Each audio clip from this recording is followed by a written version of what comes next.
Hi, Wouter. Welcome to the Screw Being Unhappy podcast. I'm so excited to have you. Thank you, Zuzana. I'm really happy to be here too. I'm really excited to create with you and to also have the listeners like have a phrase have a taste of freedom as well. I think Yes, that's one of the so let's cool do things. this. Wouter, Absolutely. so you are originally from the Netherlands. You have lived in the US. Now you live in Mexico with your wife and business partner who is from India. So I love the combination how your family have fit in different countries. And would you just share a bit more about your story? A little bit more about me. So my name is Wouter Shahlenis. It used to be Wouter Lenis when I was living in the Netherlands, and actually it still is on my passport is Wouter Shahlenis in the Netherlands. Wouter Lenis, I mean. So I was not always super happy in the Netherlands. That's what I love about this podcast about Screw being unhappy. So for me, it's really about living in the Netherlands was almost living in a box with a lot of rules. They have a lot of rules in the Netherlands, which I don't always fit in. I don't always like to conform or be loyal to the Netherlands or to their system. So I've always found ways to be more out there, to be more extravagance maybe, but on the other side I'm also very I'm a hermit sometimes, so I like to be in my own space. But what I didn't like about the Netherlands is the limited way of thinking, and that's it's almost like there's so many rules that it's kind of like freedom in a box, which I don't like boxes. So for me it really was to find different ways of expressing myself, and what I found was that in love, I've never actually looked for a Dutch girlfriend, which is really crazy maybe to think about that. I had one for a while, but that also didn't work out somehow. But that through my search of love, actually, I came abroad. So at one point in my personal development and growth journey, I was going to San Francisco, where I met my wife. She was actually in the US for a while already. She was living in the US since her 18th. She's from India, so she moved to the US, to Connecticut, then to San Francisco to live there. And somehow one night we happened to be in the same hotel room. It was like a lot of people were gathering, and we connected. We made out, and I forgot to ask her number in the conference. So I was like, man, shit. So the next day I was looking for her in the conference, looking for like, hey, where is Avni, which is her name. So I found her again that day, or I've actually found a friend. I was like, hey, I want to meet this woman again. And then this woman, her friend, was like, you got to be very, very ready for a relationship, otherwise she doesn't want to meet you. I was like, wow, who's this woman with so much almost like boundary, but also like desire for a relationship?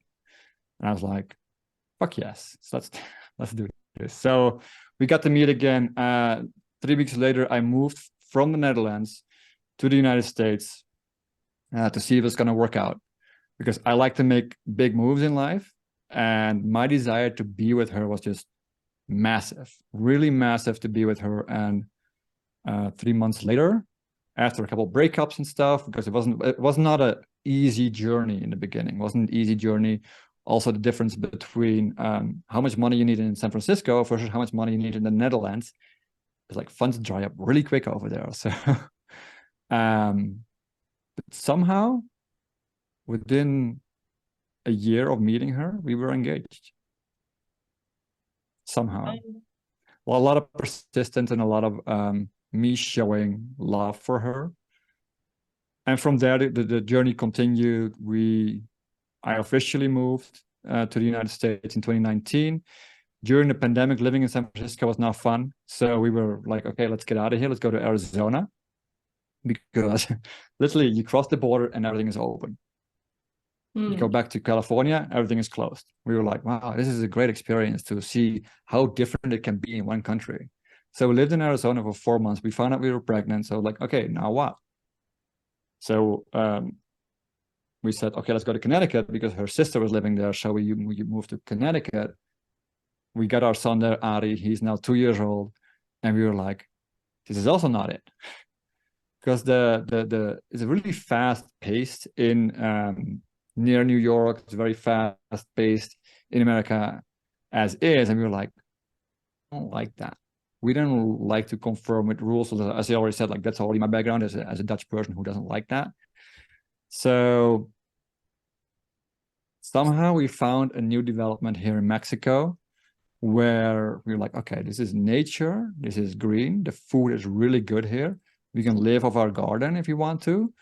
And it's the skies are just freaking amazing. The environment in the rainy season right now, everything is green. It's just a blessing for our soul, basically. Yeah. So that's a little bit about, maybe I'm going on too long. It's a little bit about my background of the journey of finding finding the land that we are in right now, which is great. Yeah. And I'm sure this topic, it would be just enough for the whole podcast episode because it's so interesting, and We can maybe talk we about will this do it forever. another time, right? But now let's talk about happiness, freedom, and money. So yes, you are a businessman and you teach about money. So what would you say about this connection between money, happiness, and freedom? For me and what I teach also with my clients, it's money is a resource. Money is really a resource to create the freedom that you want. Happiness, I believe, is a choice. It's a choice where you get to say, in the moment, I'm happy. I choose to be happy in the moment because honestly, like what else can you do in the moment? There's a lot of other ways you can be in a moment. It's a way of being of like, no, but you can really choose how to be and be grateful for what is what you have in the moment. I always say like money, like for example, money can also screw you over. Or if you tap into the money and you're like, hey, my bank account is $5 or €5 or whatever country you're living in, what currency they have, and you feel bad about the $5, you're not going to get more. It's only a reflection of how you have been in the past. The past, the present, the future is where you can play with. The past is just the past. We gotta leave it right where it is. But in the moment, you can choose. Okay, you can either be grateful for those $5 in your bank account, or the 5,000, or the 5 million, whatever the number is. It's just a number, and it can grow. It can grow. So it's a choice in the moment to be happy. But the freedom itself has actually nothing to do with money. Has nothing to do with happiness. It will help having more money to create freedom for yourself. But the freedom really is in releasing limiting ways of thinking. I know from my journey of moving from the Netherlands, releasing a lot of my limiting beliefs about entrepreneurship, or you cannot just move to America because you like someone. Well, actually, you can. I'm the living breathing example of that. Yeah. If you really want something, desire is really, really potent. I mean, what we can do if we really desire something, we can create anything in the world. But we often limit ourselves. Our thinking we get from our parents, the thinking that we get from our country, the thinking that we get from friends, the thinking that we get from maybe even past lives and stuff. Oh my God, there's so many limits on us. But if we get to really unleash those limits, that's the main thing that can give us freedom. Yeah. And like you just kind of mentioned it, that money is not what gives you freedom, and that freedom has nothing to do with money, yet like often money is equated with freedom. And you also mentioned that like being happy is a choice, and I am 100% on this with you, because I say that in every single outro of my podcast.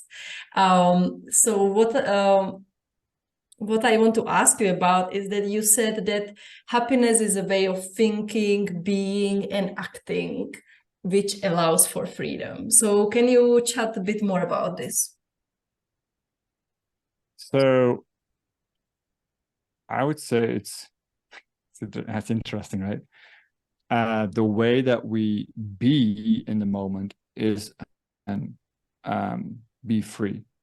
Even like Nelson Mandela was in prison, he felt free, freedom, you know.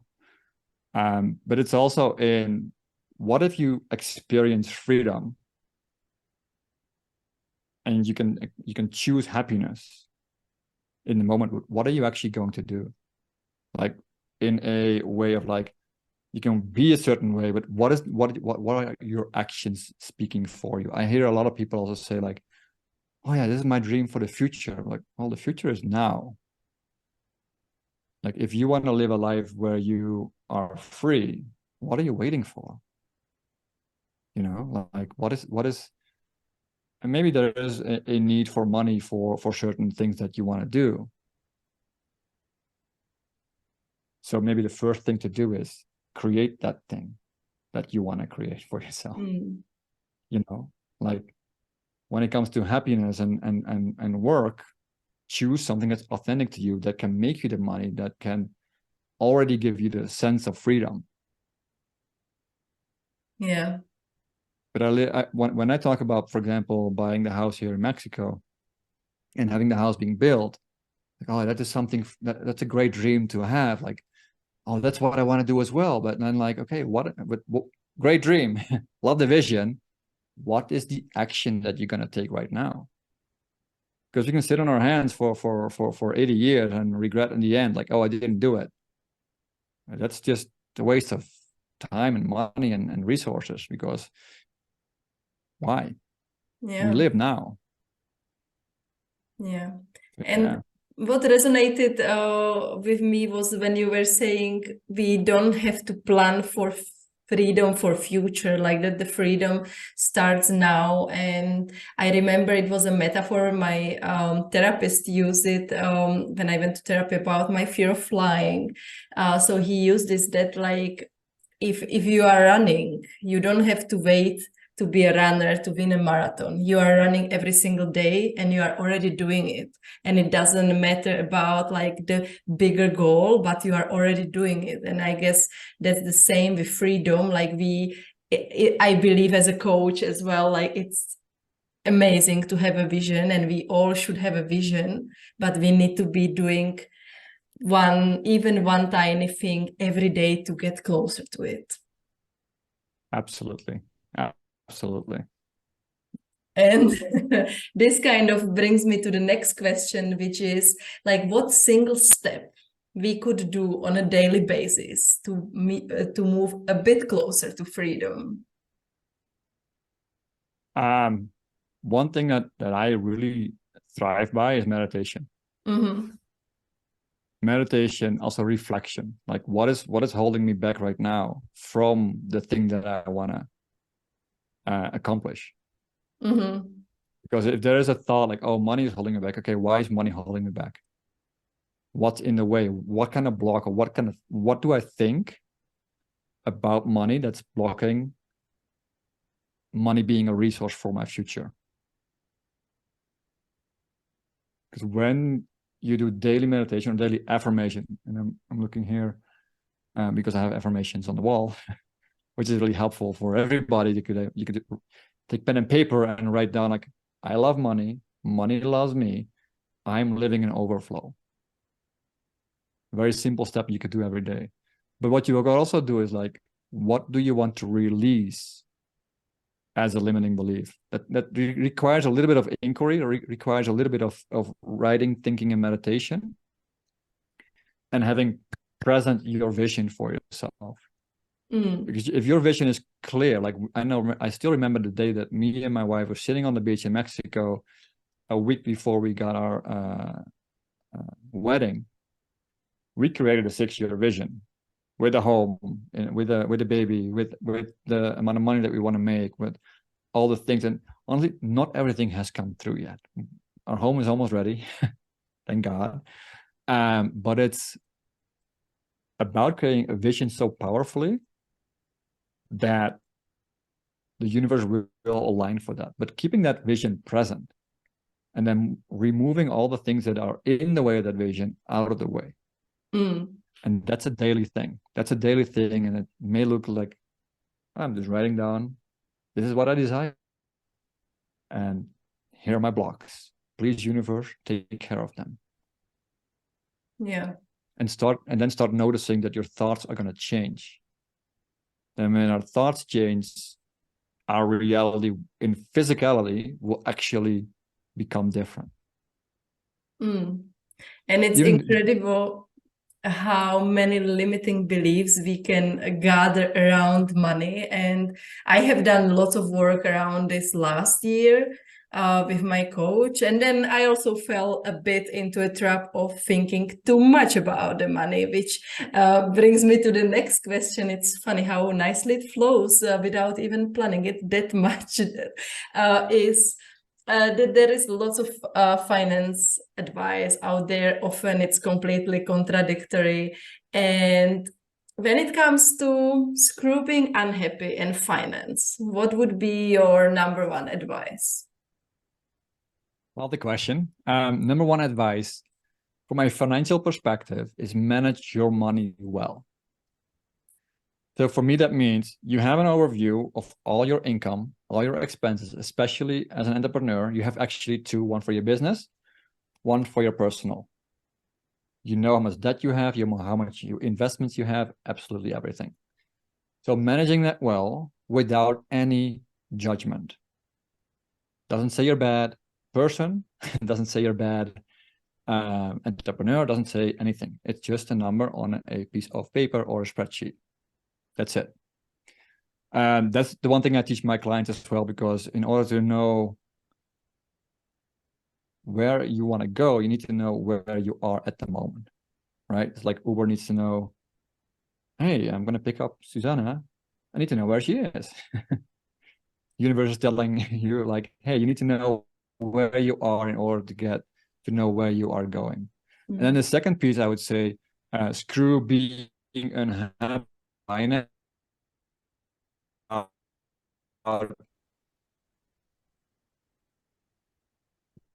Do something that you like already.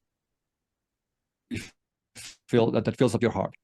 Because if you are not like really empowered in the job that you have, if you have a job, or as an entrepreneur, you're doing something that you don't really like to do, stop doing it, find something else to do, because I believe that we all have a gift inside of ourselves that needs to be given out to as a service, as a product.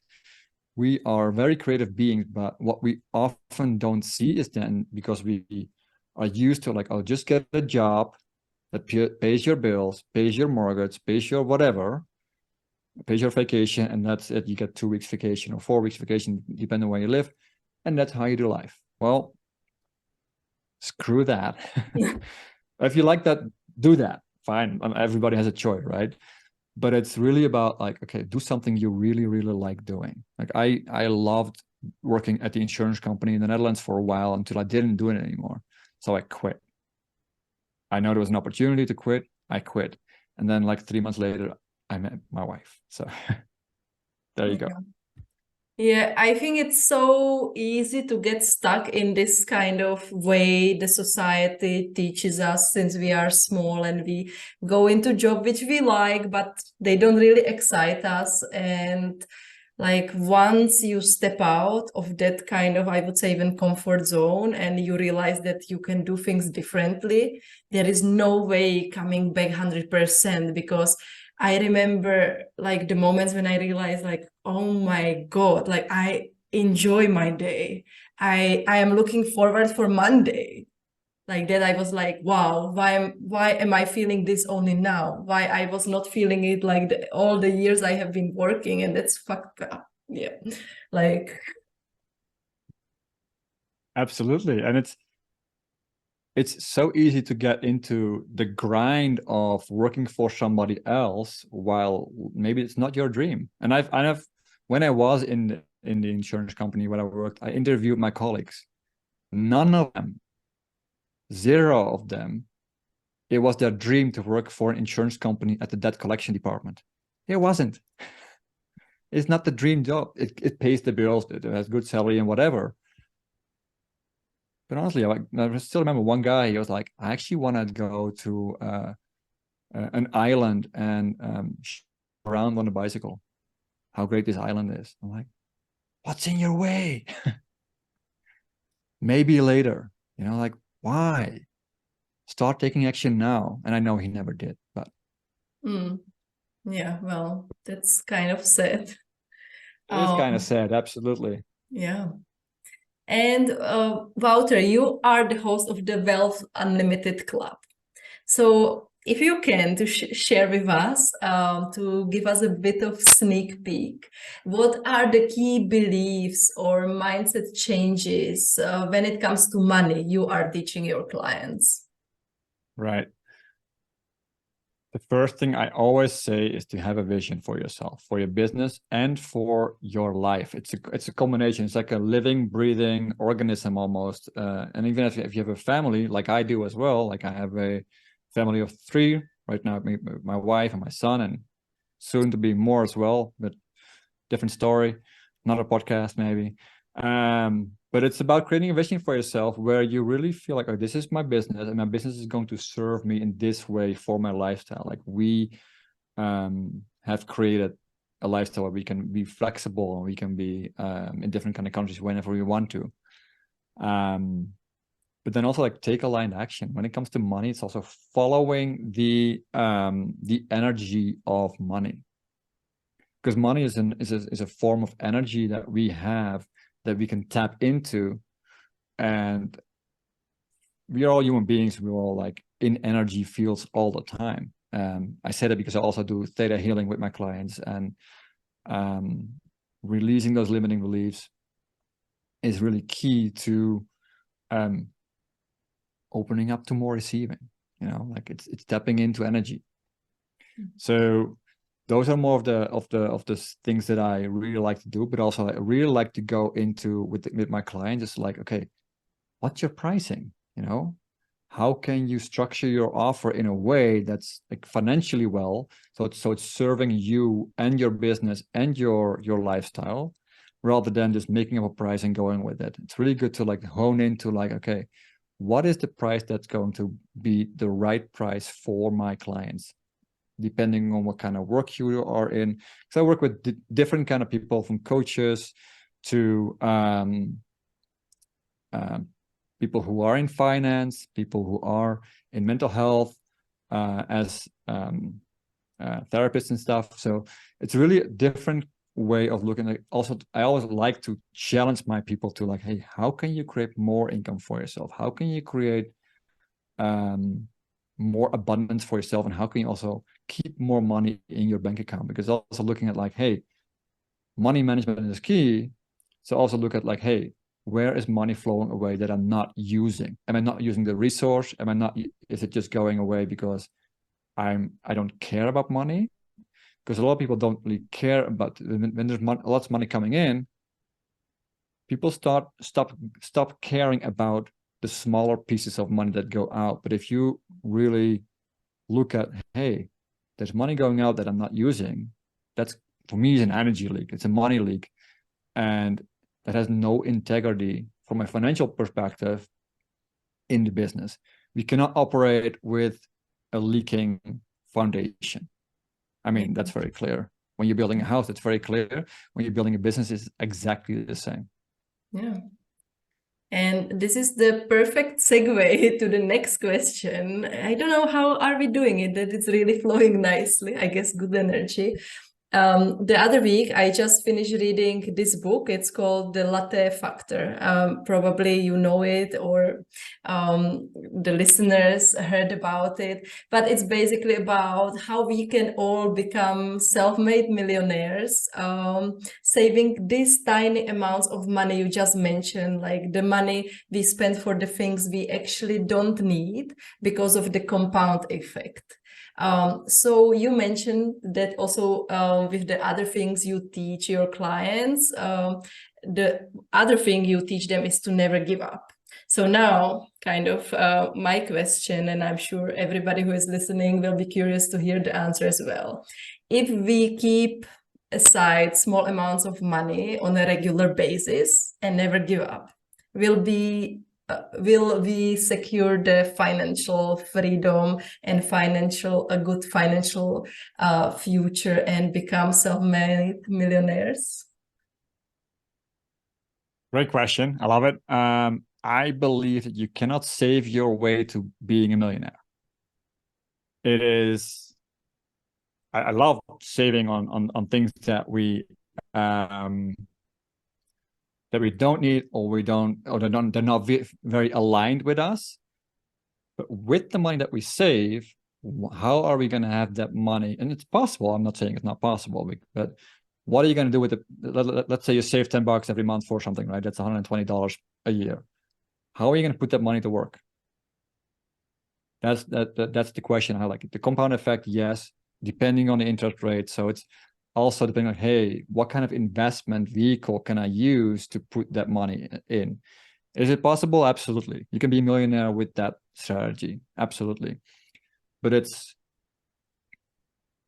really a game of consistency, persistence, that will make that happen. It's not just, okay, just save $5 here and here and here, put it in a savings account, and then maybe later you'll be a millionaire. Because we're also human beings who are like, oh, I got the savings account here. Don't touch it. You know? In that case, if your goal is to be a millionaire or whatever, do not dip into stuff that is meant for your financial future, so to say.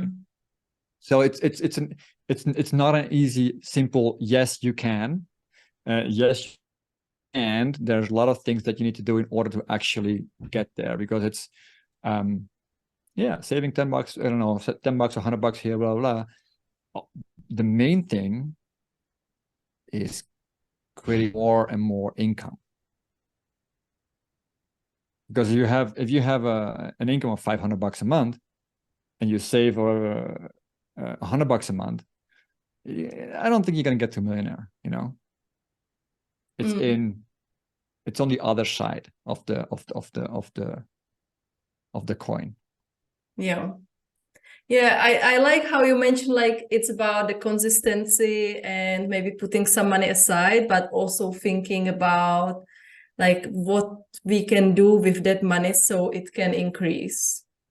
And also like the compound effect here, we are talking about like really long-term thing, right? So maybe we don't want to wait 40 years to get like all that compound effect working, but we want to do something now.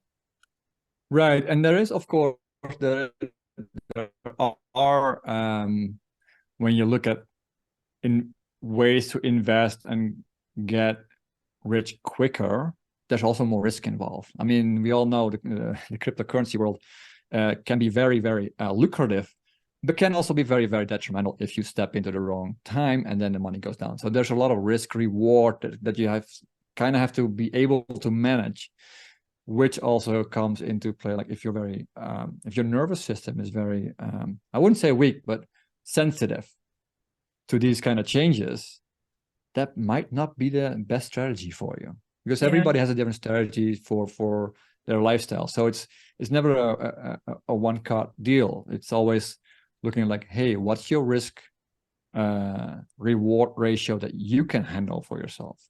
I like to take bigger risks. I also lost a bunch of money. I made a bunch of money. That's also how we were able to provide ourselves with this house and stuff. But it's, You know, you win some, you lose some, but you gotta like be able to handle that. Yeah. And actually, just before recording this episode, I was putting in my topics on my podcast. I want to do episode on investment because it was on Tuesday. I had a consultation with the amazing lady. She deals with investment. So I attended some of her courses. So I had a consultation like to help me out with some things. And I always consider myself as like, I have no idea what is investment. Like, it's not for me. And actually, like once you start learning how the stock market works, it's pretty interesting. And I think it's accessible to all of us more than we think. So I definitely want to make another episode about this because exactly as you say, like we have to see what risk kind of we want to take. And I loved her advice back 1.5 years ago when I attended her course. She was like, if you are investing the money, just deal with them like the money is gone. If you would feel stressed, just never look about like if it's going up or down. And that's what I'm following, and I'm happy and it works for me. But I'm sure this topic, it's really full topic for another episode, and we could talk forever about this. Absolutely. Yeah, it's a really cool. And it's really also what you said there is like it is about financial literacy, to educate yourself on what you're doing. Like when I started trading, I didn't know what I was doing. I wanted to give up. And then I remembered like, oh, I have a lot of limiting beliefs about money and making investments and doing a lot of work. So I sat down one night, like I'm gonna write all my limiting beliefs down for money and investing. And I healed the fuck out of it in one night. Yeah, And that and must then have been long list. there was a very long list. I did like a 45-minute healing on myself.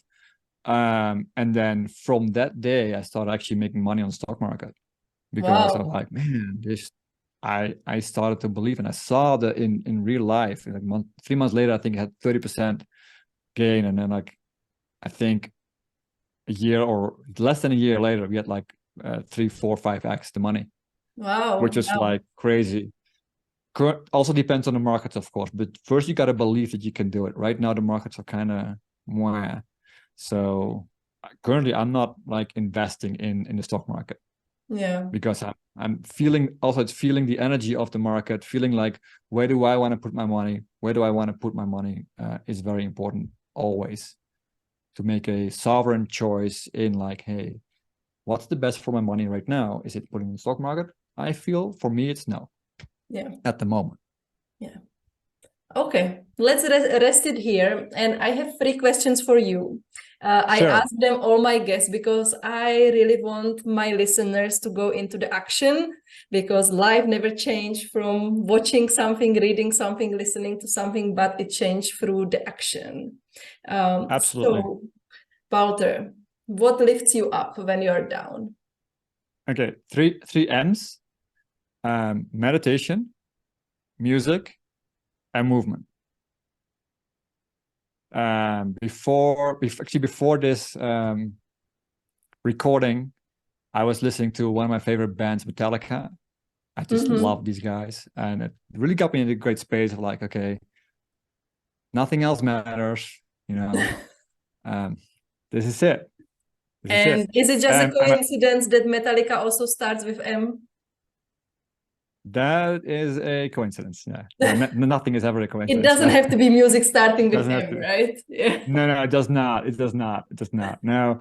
And I love to go for runs, especially when my energy is like a little angry or like frustration. I love to run it out. I'm a long distance runner, so I really love to just get the energy out, and then after that, like, okay, take a nice shower and then go back into being happy. Actually, during Okay. the run, I'm always happy. So Okay. So yeah, absolutely. 3M, movement, music, meditation.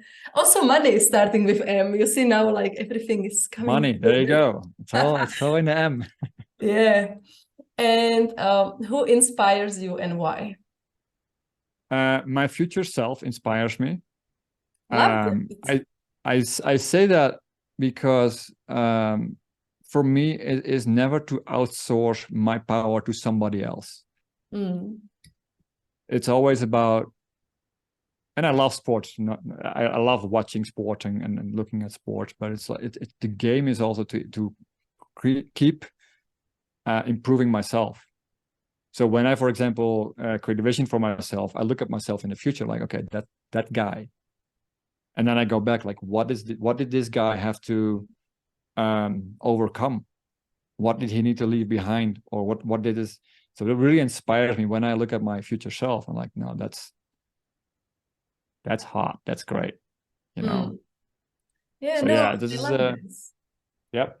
Yeah. That's Okay. So, and as I was talking about going into action, what would be the one thing you would want the listeners of this podcast do right now after they finish listening to our conversation? right now. After this conversation, I would take a pen and paper, write down vision for the next 5 years, and start journaling. Because I believe that we all have visions and dreams that we want to accomplish. And then right, when you're done, like, take 10 minutes to do it. It doesn't have to be a complicated issue. It can be 10 minutes, write down it. And if you can even meditate before that for whatever 10 minutes with this in mind. How can I be the best person in my life? How can I create the vision that I want to create for my life? Whatever everybody else is doing is what everybody else is doing. This is you. Your life is the most important life in there. And it doesn't matter if happiness is not attached to somebody else liking what you're doing. This is all about, like, what do you want to do with your life? So I would create a vision, write down vision on your vision for the next 5 years, all the things that you want to do, all the things, where you want to live, how you want to live, how you want to be with your friends, how you want to be with your family, all of that. And then right below that, write down, these are the first 3 actions I'm going to take to make this happen. Mm. And then take the freaking action, because life needs movement. Mm. Yeah. And I love the 3 actions, even if it can be something small as putting in a calendar that I am going to research something, right? Like it can be tiny step. Absolutely. And the thing is, when it comes to taking action, every day I make a list of all the things that I want to do in a day. I'm not completing all of them. I maybe complete like 7, 8, maybe 10 tasks, which is actually a lot for some people. The way to write it down is it starts with a verb, not like a big block. Some people write down website, like, okay, what part of the website are you actually going to make? You know. So write down. It starts with the verb create blah blah blah, or I'm gonna check out blah blah blah, because it's not in like bigger. It needs to be actionable. It means it needs to have a verb. Yeah. A lot of people make a lot of mistakes while making these lists. So I just wanted to add that in. Yeah, that's a great tip, and I love it. I think I'm just going to message it. One of my clients today, we have our session on Friday, and she was messaging me today. I'm working on on my vision, and she listed all the categories she has there. So I think I need to tell her she needs to put the 3 actions, what to act on it, and starting with verb is a great tip for all of us. So thank you for sharing that. And Wouter, we didn't talk about your podcast. You are also host of your podcast. You are men's coach. We didn't talk about lots of things you are doing, so maybe there will be continuation. But to summarize, to end this interview, where can we find you and what you have to offer? So people can find me on my website, wealthfromwithin.com. And if people are interested in the Wealth Unlimited Club, you go to wealthfromwithin.com/wealth-unlimited-club. People can also find me on Facebook. You can follow me. Just you look for Wouter Shahlenis, or you can go to my Instagram as well, Wouter Shahlenis, or LinkedIn. There's so many ways to find me, but there's only one person on the world with my name. So that must be easy to find. Okay, that you made it easy for us with adjusting your Absolutely. name, merging it with Absolutely. your wife's name. So everything will be in the show notes as well. And thank you so much for chatting with me today. It was inspiring, and I hope everybody also who is listening got inspired. So thank you once again for coming. My pleasure. Absolutely my pleasure to talk about money, freedom, happiness. And yeah, let's lean into happiness. Absolutely. Screw being unhappy. Yes, let's do it.